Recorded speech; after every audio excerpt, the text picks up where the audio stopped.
Jackson Hewitt handles your taxes and your stress. Inhale our no surprise price of $149 or less.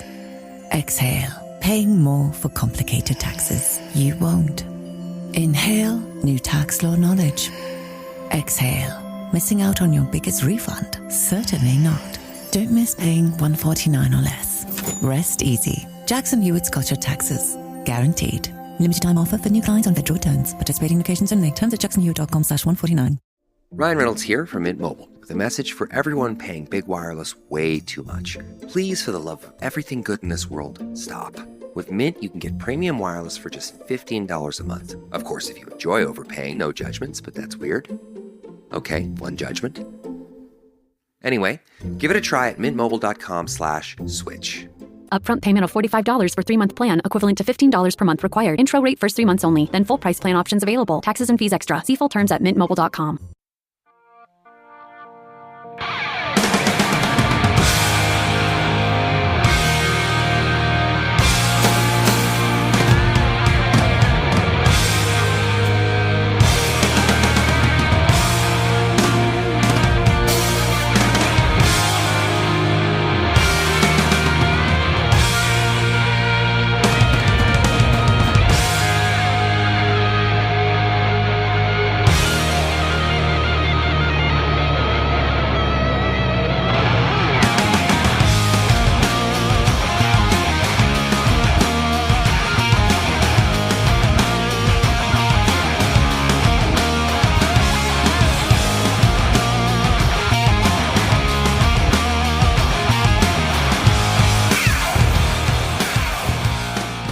Good evening, everybody. It is Jay Scott. Welcome back to The Hook Rocks, the Ultimate Rock Community Podcast. Once again, I hope everybody's staying healthy, staying safe, and trying to enjoy the last weeks of summer, if there is such a thing. Everything kind of runs together these days. There's been no markers throughout the year for you to find time and when things happen. I know I've had conversations with people where I'm like, did that happen last year or was that this year? And still haven't been able to figure out. I have those moments like once or twice a week where I'm trying to figure out if that was 2019 or 2020. Because normally we have markers throughout the year, whether it's a birthday, a vacation, where we determine time, right? We determine when things happen because based on things and activities that we've done throughout the year. And not too many people are going on vacation. If they are, it's kind of local or maybe, within a couple hours driving distance. People are being very careful. There's no sporting events. There's no live concerts. So it's really difficult because it feels like all the days are merging together. But nonetheless, we're here for you. We'll continue to be here for you during these times. Talking rock music, rock and roll discussions has been a passion of mine since I was in high school because I just love talking about rock and I love hearing other people's opinion and where their music and love for rock music comes from. Our next guest is from Philadelphia. I'd like to welcome in the host of Metal from the Inside podcast.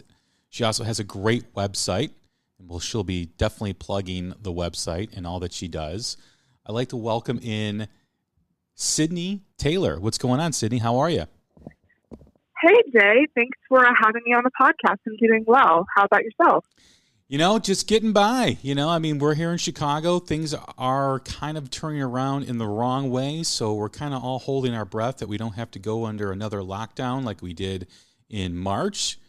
But we're just going about our days, hoping and keeping our fingers crossed that that doesn't happen and the numbers go back down. But you never know in these times. Yeah, it's same here in Philly. We're finally getting to a point where they might be allowing a little bit of inside dining, but at this point, like you said, you never know. I have my fingers crossed that it continues to get a little bit better and doesn't go the other way, but we'll see. Yeah, it's going to be an interesting fall with everything going on. The one thing that is missing is live music, and it's such a disappointment that this year pretty much has been postponed. It feels like it's one big postponement into 2021. And based on 2021, we don't even know if that's going to be available. I know there's been some outdoor festivals. I know I just had George Lynch on the other day. He talked about playing Sturgis. And, there'll be pockets of festivals and maybe some things pop up here and there. But if there's any consistency or tours like we know of them in the past, I don't know if that's going to happen. Yeah, I always say this year I went from having so many different concerts to choose from, almost too many to choose from in January. I remember looking at the schedule of all the shows I wanted to go to and thinking, how am I going to be able to go to all of these? And it went from that to, obviously we all know how that went, to a shockingly no concerts to go to. So it's definitely been disappointing, but I am going to be attending a Steel Panther drive-in show next month. So I'm curious to see how that experience is, the socially distant drive-in, you go with a car and everything like that. So I haven't been to one of those yet, so I'm curious to see how that experience is. But I've talked to some fellow music fans who have gone to drive-in shows, and what I've heard is sadly, just not the same energy that, a lot of us crave at live shows. So it's, of course, disappointing, but I have my fingers crossed, hopefully, for maybe summer of next year, if we could get there. Yeah, I'm curious to see how that is, too. You definitely have to let me know on how that experience was, with the drive-in concerts, because, like you said, I can't imagine the energy. And energy is so important to a live show.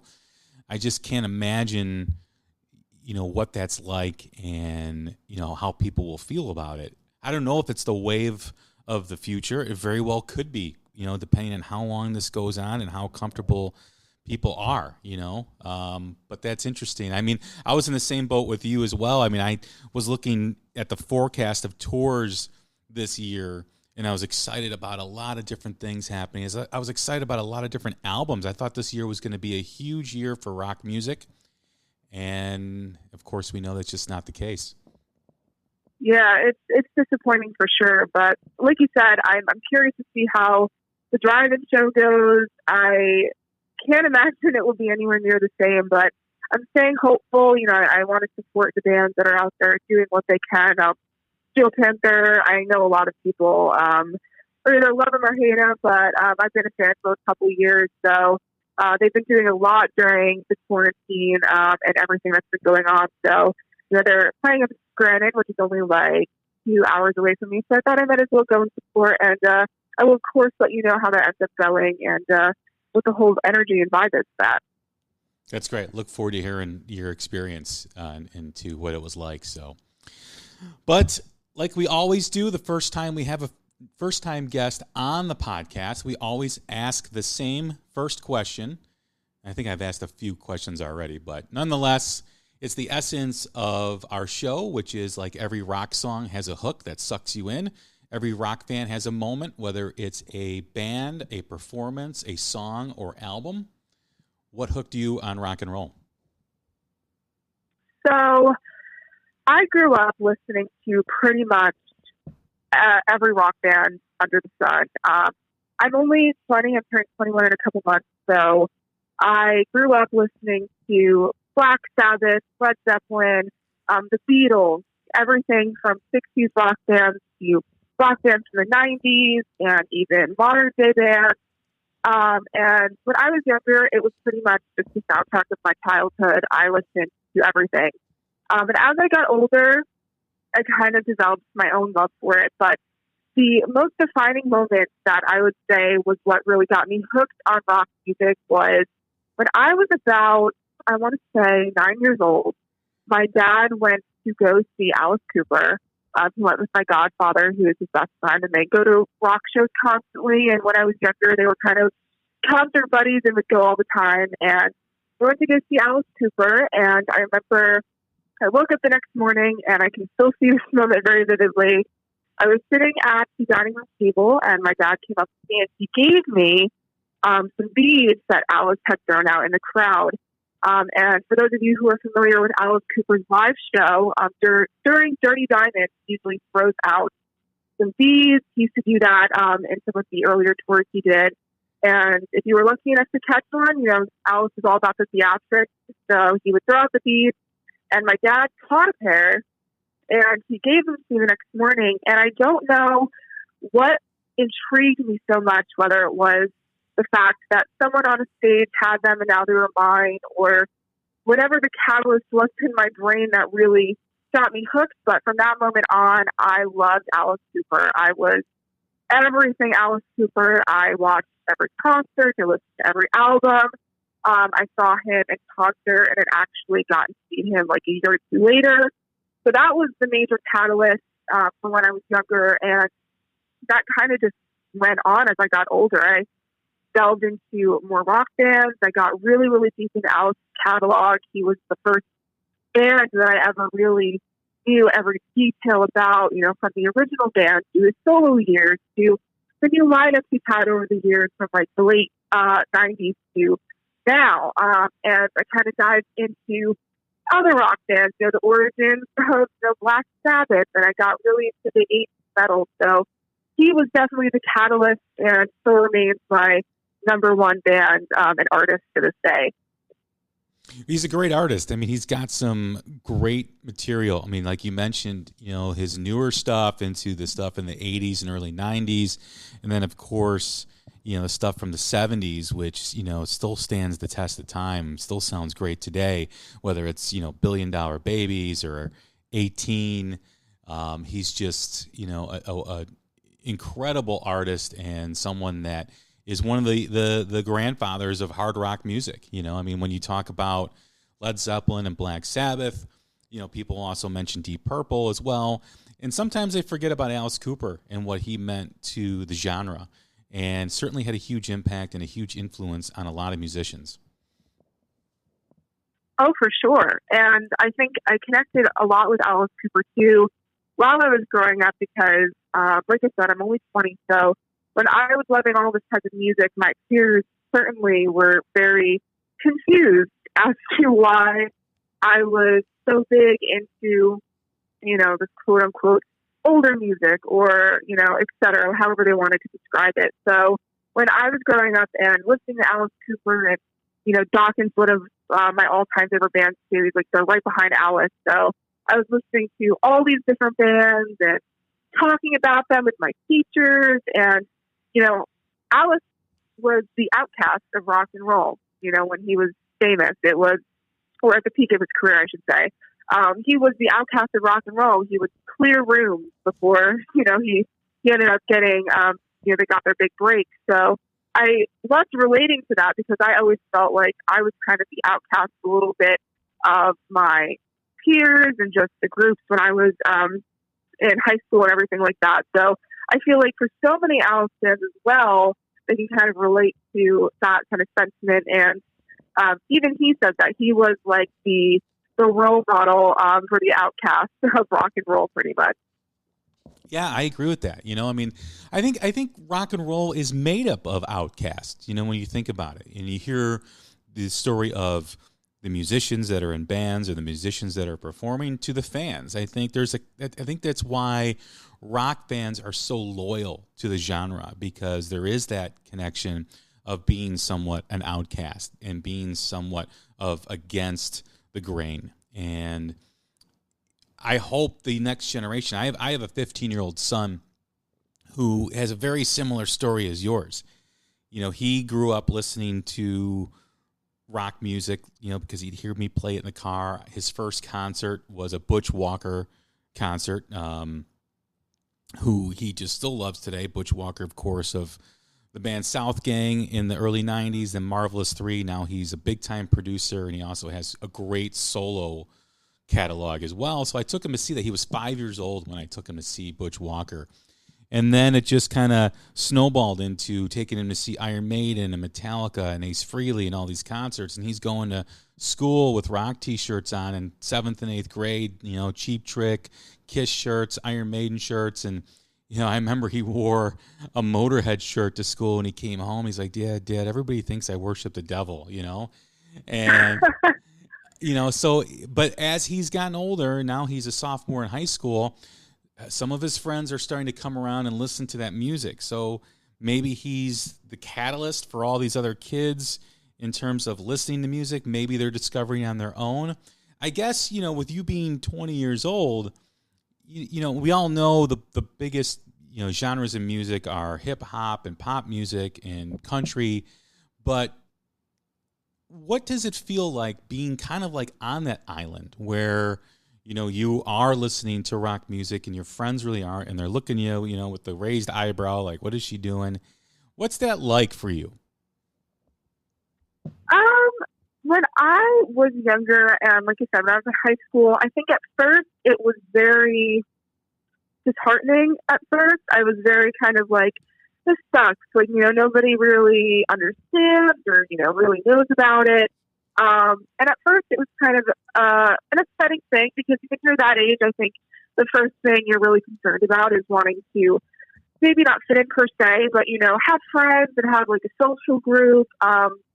So at first it was a little bit upsetting, but I think as I went through the process, I really started to own that kind of personality and that energy I gave off of loving that type of music. And it's funny that you said that about your son because, at other points, I would really own that. I'd wear jewelry with like pentagrams on it, like leather vests and Alice Cooper shirts. And it became sort of a proud flag that I held at school, and even in my early stages of college as well, and even to this day, it went from being something that was kind of sad to not have people relate to me in school and just in my local town where I grew up, to something that I was really, really proud of. And I feel like that has stretched far and wide to many rock fans. I remember even watching the documentary, I just rewatched it the other day, that Sam Dunn did, that was Metal Evolution. That was like the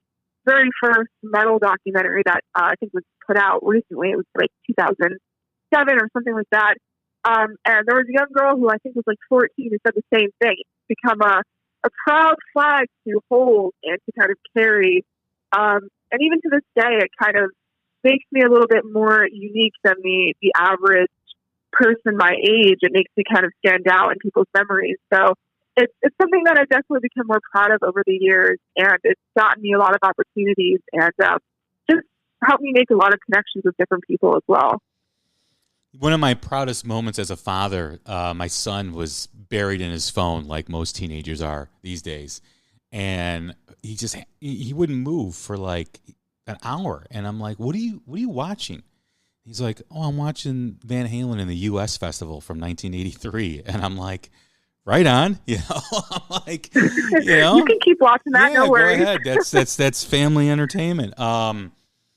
But I guess the question, because I've had this discussion a lot on this podcast, and you mentioned Alice Cooper, and you mentioned Black Sabbath, and you mentioned the music that you grow up with, which is largely considered classic rock. What are some of the new bands that you listen to?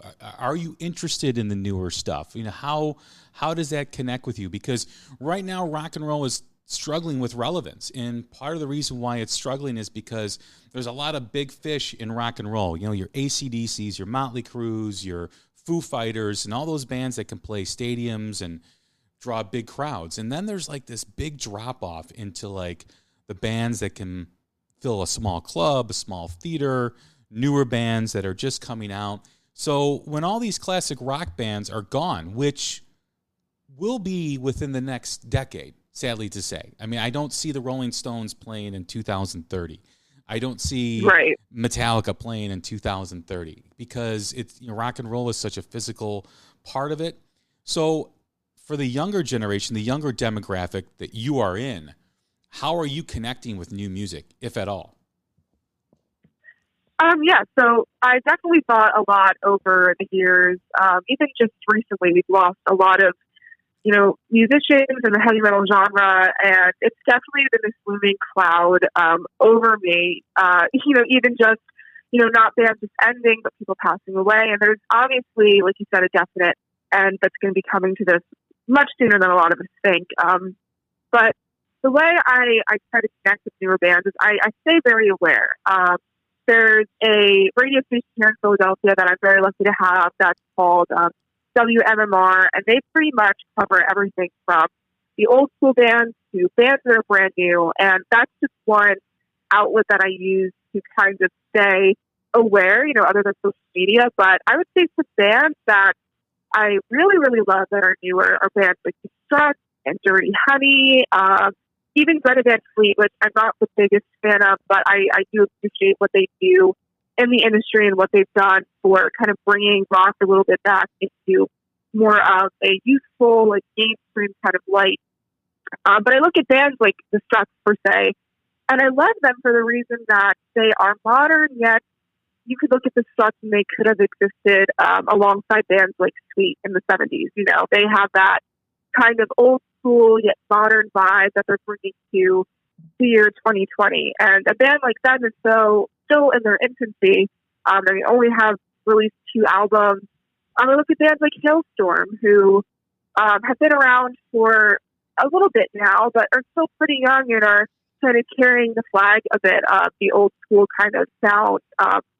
People like Lizzie Hale, who is very open about being a fan of the older music. So I think, personally, I feel like we're at a place right now where we are seeing a little bit more bands coming to fruition and coming to light than we have before. I think of, like I said, Dirty Honey, and even other like thrash bands that I've heard that have come out via press release that I received, like Hazard, which is kind of a great thrash metal band that has a very kind of old school vibe.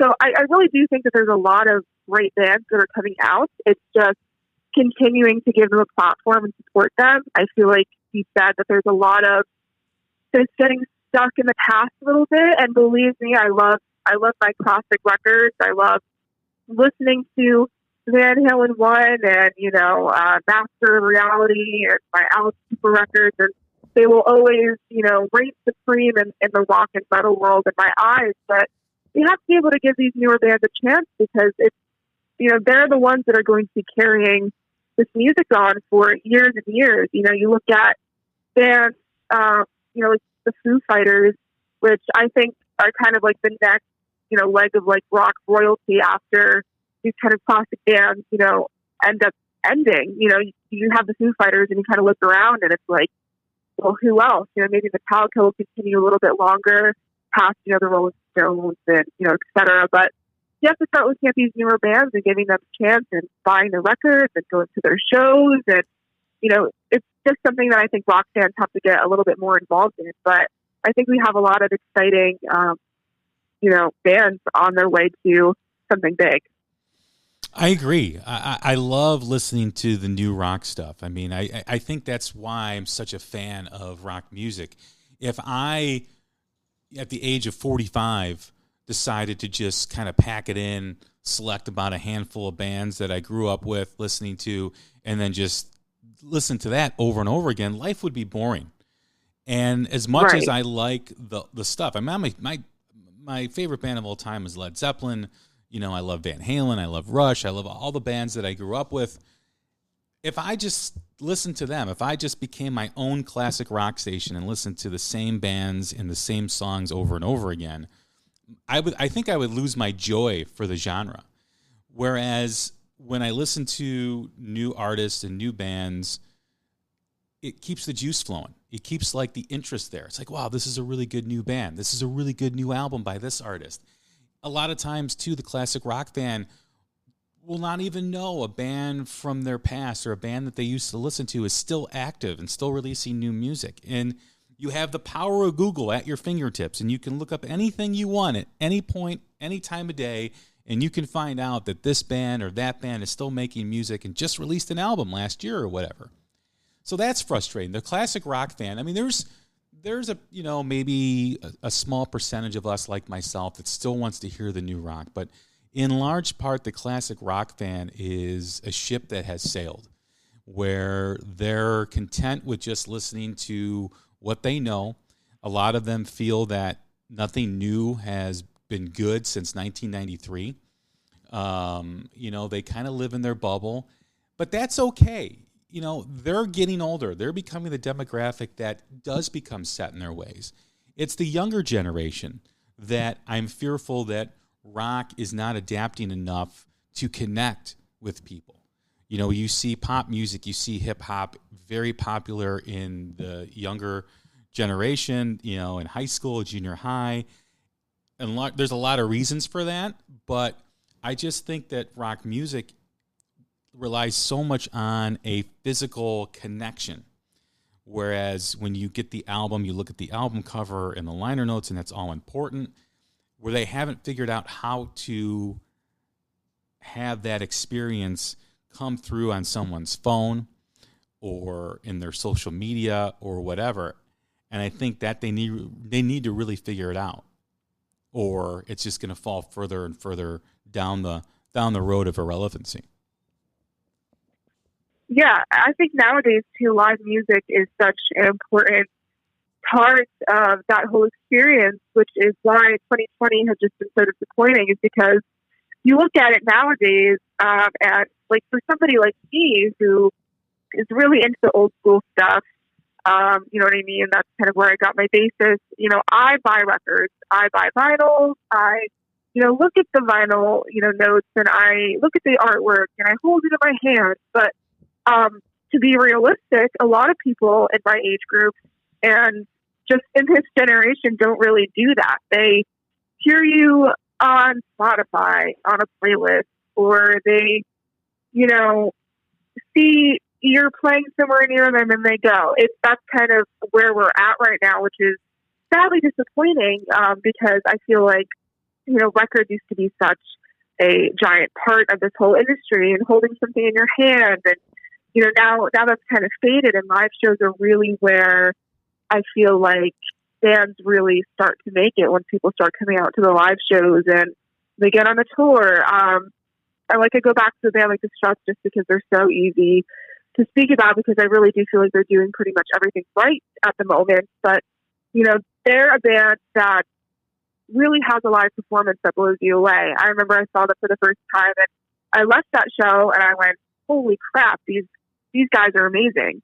And I think that that's really what it boils down to now, about, kind of catching these newer fans for these newer bands. It's, sadly the old model of releasing a record and selling these records really isn't working anymore. And I hope maybe one day we can get back to that, because I feel like the art of purchasing a record is something that's so lost nowadays. It's also just such a precious thing, but I think that live music is just so important, and I think that it's really, really right now just kind of killing a lot of bands, and kind of, having a lot of different newer artists struggle because they kind of don't have that outlet at the moment. Yeah, I think that's 100% accurate. You mentioned the Struts, and I've seen them live too. I saw them in Madison, about 2 years ago, maybe a little longer than that. And it was a small club. It was about 250 capacity club, and I felt like the guy was playing a stadium, because he had the crowd in the palm of his hand.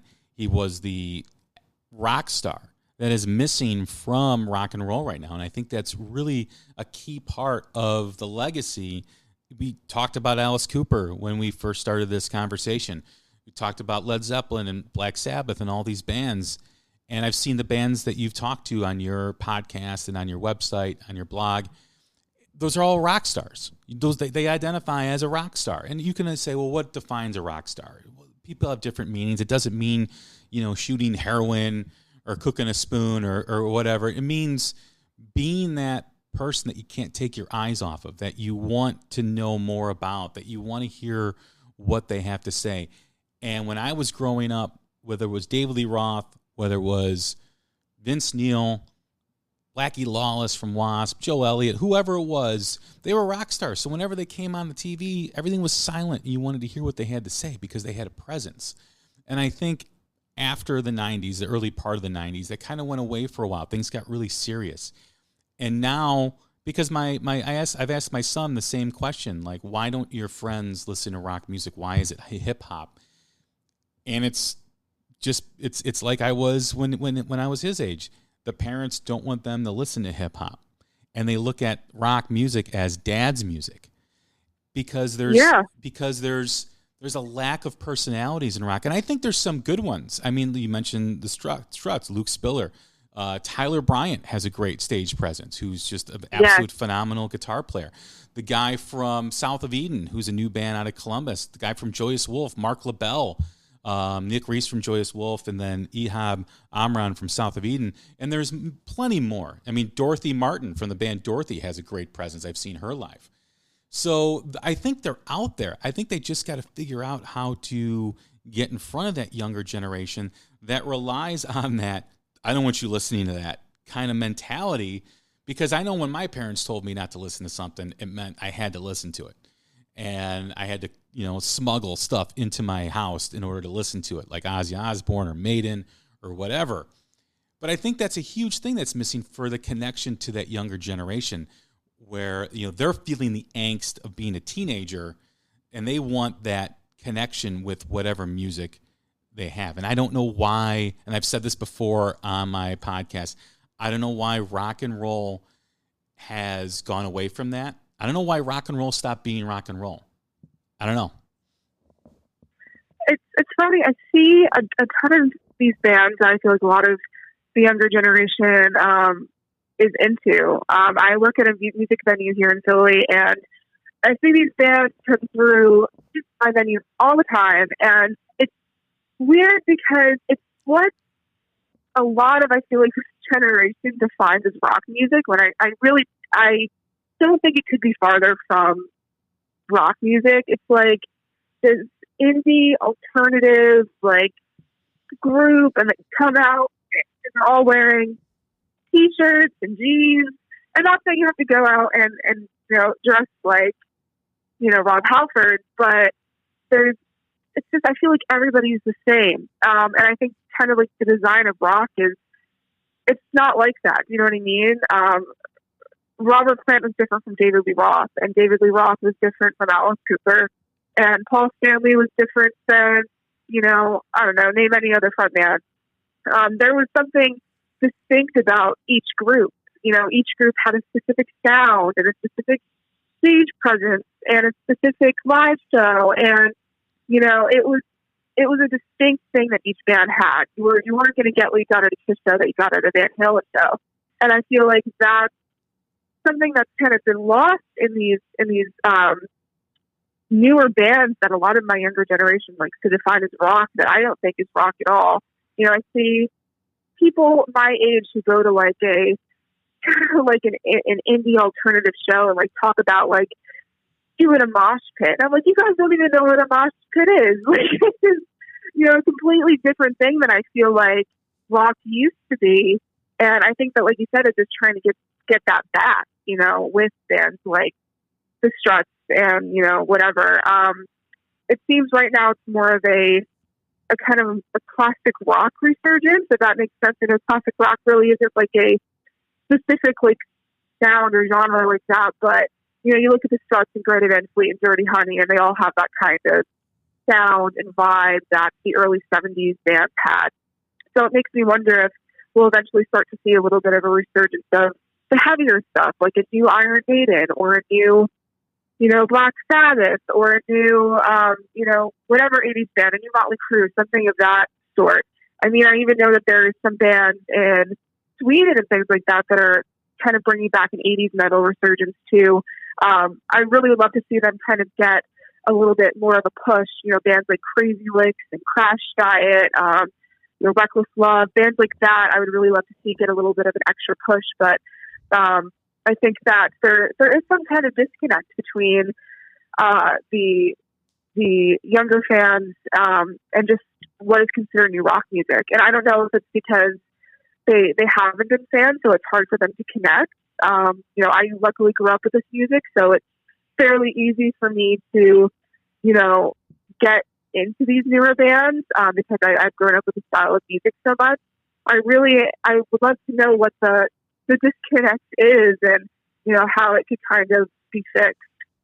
Yeah, I don't know where the disconnect is either. I think it's a lot of things. I think there's a lot of different circumstances as to why it's not connecting. I think, rock and roll did go through a period, in the late 90s and the early 2000s where it kind of lost its direction. It kind of became very cookie cutter, with bands like Third Eye Blind and Smash Mouth and all these different other bands coming out, that they really didn't have any identifiable person in the band or it didn't seem real. It didn't seem authentic. It just seemed very, Right. So I think, whenever they refer to a sports team as having a couple of bad drafts, I think we had a couple of bad drafts in rock and roll, in that time frame. There was still good stuff coming out. And not to say that there wasn't, but the stuff that was getting all the publicity and all the recognition really wasn't something that had a long-lasting effect on someone. Like when I was growing up with Guns N' Roses, Motley Crue, all that stuff that was coming out, it was just like, it was so powerful, and the imagery and all the presentation of it, where it became more of almost like the anti-rock star. And I think that obviously started with grunge. You also mentioned like indie rock and stuff, and I'm a big fan of that genre. I love stuff like Pete Yorn and Lucero and a lot of those singer-songwriters from that genre. But it is what it is. It's not, I don't consider that hard rock music. I don't consider that, full-fledged, the music like that I've listened to through decades. Yeah. I have an appreciation for it, and I've seen a lot of those bands in concert, and I'll go see them. I'll continue to go see them. But as far as rock and roll goes, no. It's different. And like when I think of a band like Weezer, I don't have any issue with a band like Weezer. There's a couple songs that I like. I know I have friends that really like them, but no one is picking up a guitar because of the lead guitarist in Weezer, like they did with Eddie Van Halen, Right. or they did with Joe Perry, or they did with Ace Frehley, or whatever it was, or whoever it was. I'm not saying he's a bad guitar player. I'm just saying he's not a guitar hero. He's not like one of those guys that's like, oh my God, like, I remember when I first heard Eruption through the headphones at, I think I was 8 years old. I was like, what in the hell is this? What am I listening to? How is he doing that? I couldn't stop listening to it. These people were larger than life. You know what I mean? They were people that you couldn't even think of in your head. They were people that didn't even seem like real people. And I don't think that means that you have to be that way to be, a rock star and there was that, but you look at Eddie Van Halen, you look at David Lee Roth, you look at Gene Simmons, even the whole Kiss personas and things like that. They were these larger than life personalities that they exuded confidence. You know what I mean? To a certain extent, it was a persona rather than just, hey, this is me, I'm going to get up and sing the song. You know what I mean? Like it was a whole persona thing that existed back then. And, like with people like Luke Stiller, I think he's kind of on the right track of getting that back. But, I think that's what's missing. It's this personality and this, confidence and style. And, that's what's missing right now that I feel like rock music really needs to find. Yeah, and I think of the movie The Dirt. My son has seen it. His friends have seen it. It's like the Fast Times at Ridgemont High of their generation. I've mentioned this before. Look at there was an article in Forbes magazine about who was buying Motley Crue's music and merchandise prior to that movie, and it was all over the age of 35. After that movie came out, the people that are buying their music and merchandise are 18 to 25. So they were able to reconnect with a younger generation primarily because of the movie and the single that they had. But what did that movie show? It showed them obviously it showed their struggles, and it showed a lot of pain with each member of the band. And that's kind of like the undertone that really has never been discussed with Motley Crue, is all the issues that each member had. But it was a chaotic, larger-than-life experience. And these guys were just off the hook. They were like not in the stratosphere. And, when you're 15 years old now and you're used to seeing and hearing people that have to be politically correct, they're afraid they're going to upset half their audience if they say this, if they say that. And just for them to see that, which they've never seen before. A lot of these, young kids in high school have never seen anything like that or experienced anything like that. And they watched the movie The Dirt. That's why most young boys in high school are huge fans of Motley Crue, because it was just like, dude, did you see that movie? That was intense. That was great. Like, where did that come from? That never happens now. And that's why. So it goes to what we were just talking about, being larger than life, having that distinct personality, having that personality, or that presence that people can't take their eyes off, especially the younger generation. I've talked about hip hop embracing the rock and roll lifestyle. With all the private planes and the videos that show them with all this stuff and whatnot, rock and roll doesn't do that anymore. They don't embrace the rock and roll lifestyle. And like I said, you don't have to be a heroin addict. You don't have to, do all crazy stuff. But if you are like the Daily Roth, like the Motley Crue, like the Rats, like the Guns N' Roses, young people are going to stop and try to connect with you. You mentioned how Alice Cooper connected with you. The larger than life, the stage presence, the presentation of what he was doing up there, how there are probably still distinct memories of that time you saw him and every other time you've seen him. That's what it's all about. That's what rock and roll, that's what part of rock and roll is all about, is that presentation, that angst, that rock and roll presence. Yeah, I agree with you 100%. So when you listen to music, you mentioned you buy vinyl, you buy CDs, obviously streaming is so big right now. Do you stream? Do you have a streaming service, or do you buy the physical copy of the music? Yeah, I would be lying if I said I didn't stream music. I do. It's a convenient way to listen on the go, whether I'm walking to work or on the train to wherever. It's a convenient way to do it, but I really do like to support the bands when I can. It's important, especially now and what's going on, to be able to do that. And even before the craziness of 2020 happened, it's no surprise that the industry has definitely changed over the years, and the buying of records is something that bands don't rely on that anymore to make a living or have an income. It's not records anymore. It's definitely changed, but it's still a form of income that they can receive. And I really love to support the bands when I can. And I'm also just a big physical copy person. I love listening to music in any form. And like I said, I do stream. I do enjoy listening to music that way because it's convenient. But I am a big physical copy person. I had a conversation the other night with somebody I was interviewing, and we talked about this with vinyl. I think about the older records that I have from, the older bands we talked about. And for bands especially like that, at least when it comes to vinyl, I love getting the original copies of those records because that was how the music was meant to be played. And in 1972, when Alice Cooper released Tools Out, that was how you listened to that record. It wasn't on a CD. It wasn't on a, digital file. It was pressed on vinyl, and that's the way you listen to it. That's the way it was made. And I really appreciate that, art and the fact that that was such a big part of music history at that point. And, now it's a little bit different because, yes, a lot of music is made digitally and whatever, but, great album that just came out in January that I love is the Dirty Shirley record. I just had George once on the podcast. Love that record. So, I made sure to get the vinyl, and, I love doing stuff like that, supporting when I can, of these bands, especially that, work really hard. And I know, don't have these live shows right now to back them up. So, I really do prefer physical, but, streaming, of course, is just a part of the industry now. But I definitely don't just use that as my only form of listening, for sure.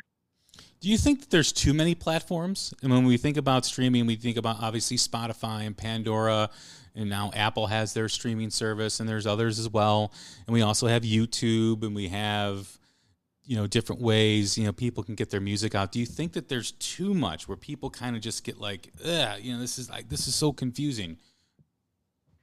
There definitely is too many, and I will forever be frustrated about the lack of payment to the artists from these services. Spotify specifically, it's very infuriating. I've done so much research and looked at so many stats regarding the payout to artists from services like that. It will forever frustrate me, but there are just too many options, and I feel like everybody's coming out with something new every day.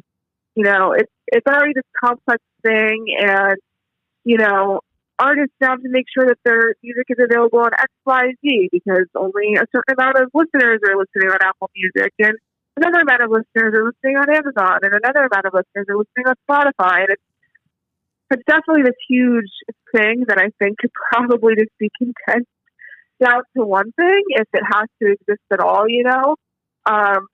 But yeah, I will forever be annoyed about the payout to artists, because I think it's just, you know, quite honestly, BS. I really think that, you know, these companies can definitely afford, you know, billion-dollar companies, you know, Amazon Music, you know, Jeff Bezos, can definitely afford to pay out a little bit more to artists.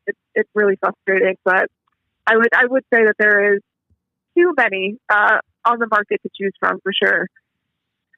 Yeah, it's frustrating as well when you know how hard these bands and these musicians work to put out music, you know, only to see, you know, pennies, if pennies on the dollar. You know, I mean, it's not even a penny.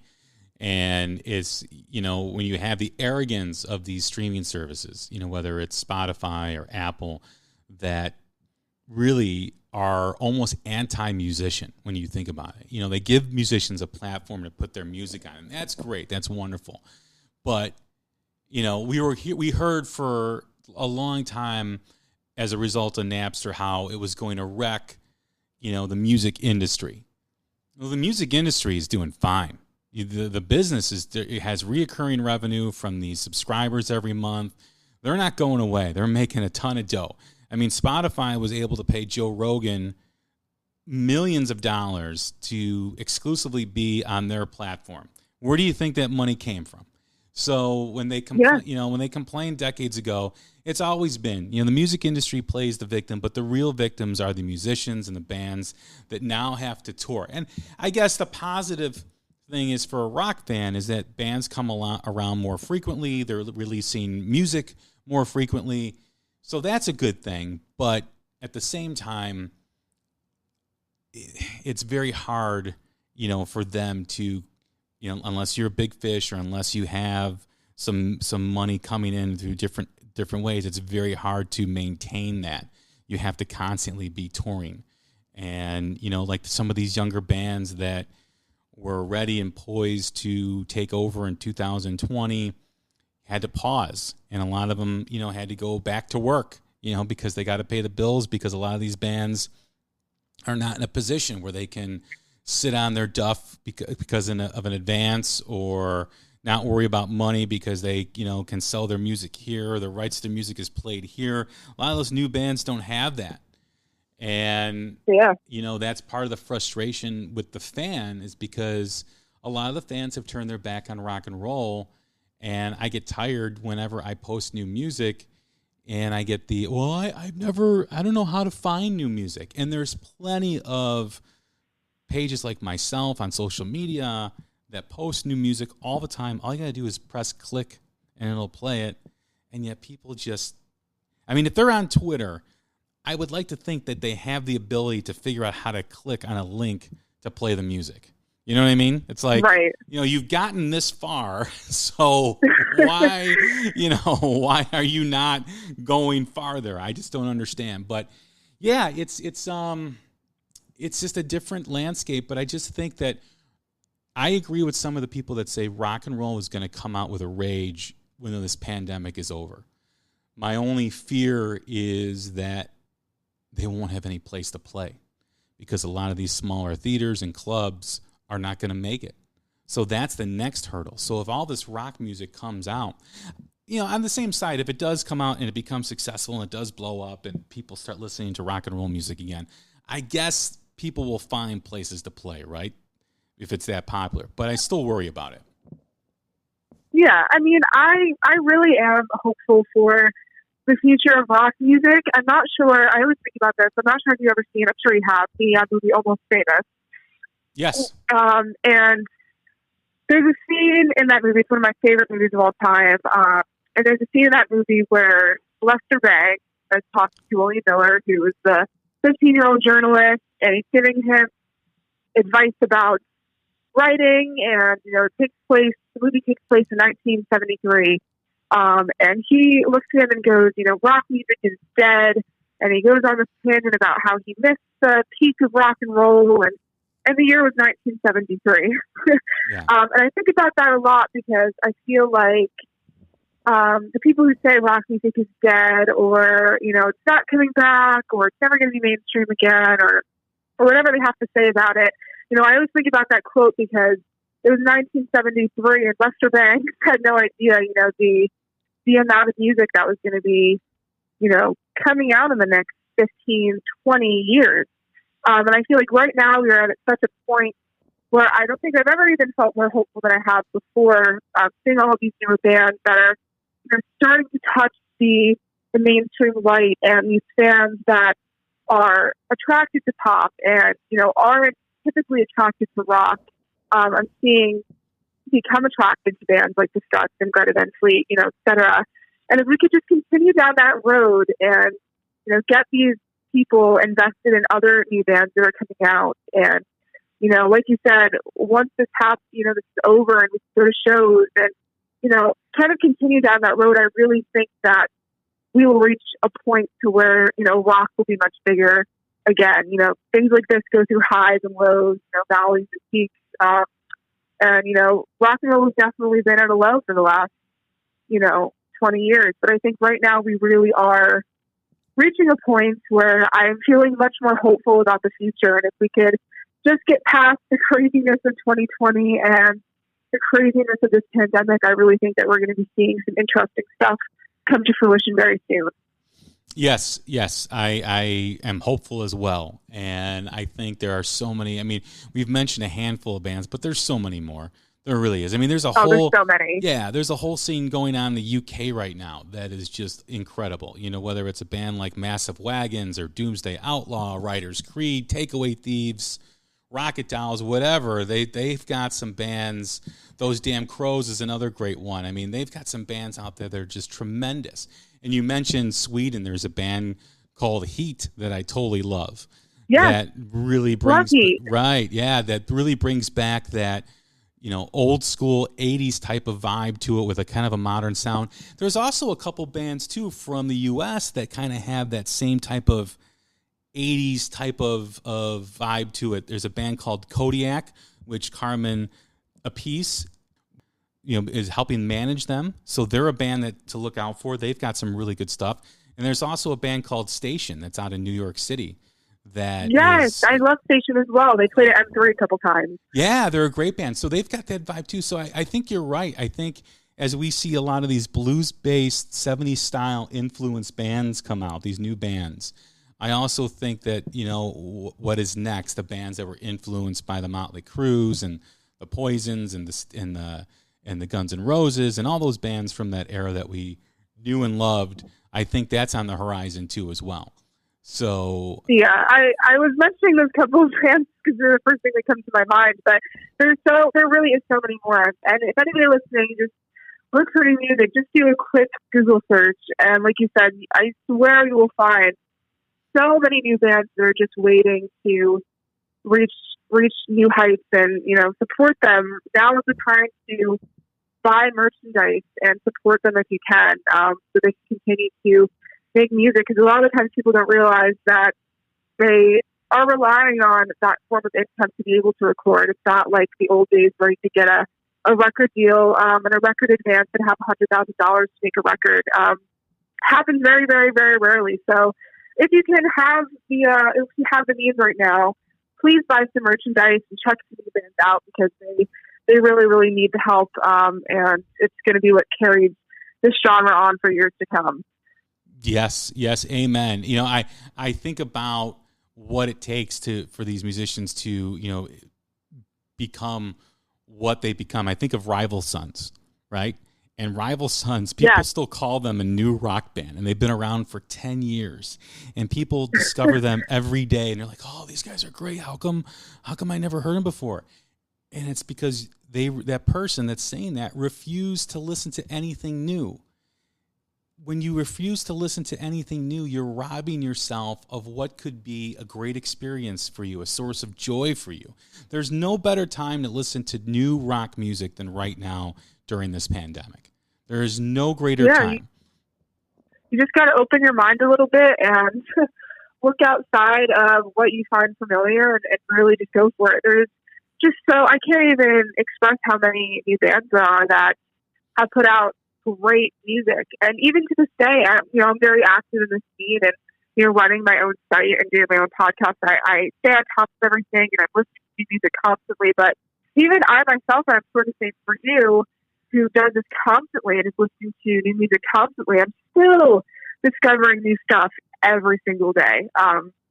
And it's constant, the amount of groups I'm discovering and new albums that are being released. And, it's endless. And this is for somebody and you as well who does this constantly, you know what I mean, is listening to new music and finding new music and talking to new musicians all the time.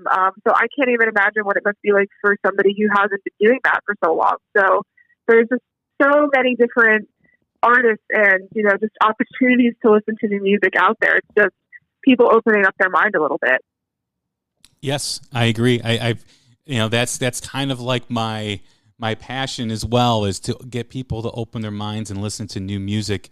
We always have complained, or a bunch of us have complained for years about, there's no new rock and roll, there's no blues-based rock and roll. Well, now you've got Greta Van Fleet, and you've got Dirty Honey, who are blues-based rock and roll. Tyler Bryant, great guitar player, and there's so many other bands too as well. And they're like, well, Greta Van Fleet sounds too much like Zeppelin or this, and they find an excuse to not listen. And it's just listen. If it's not a band like Greta Van Fleet, it doesn't have to be. But there's other bands out there that you will like. And yeah, the Underground Thieves is a great band out of Philadelphia. That's a really blues-based rock band. I'm not sure if you've heard of that, but Nick Perry, he's a front man who's actually the sister of Christina Perry, who does a lot of pop stuff. But he has a group called the Underground Thieves, and they play in Philadelphia all the time.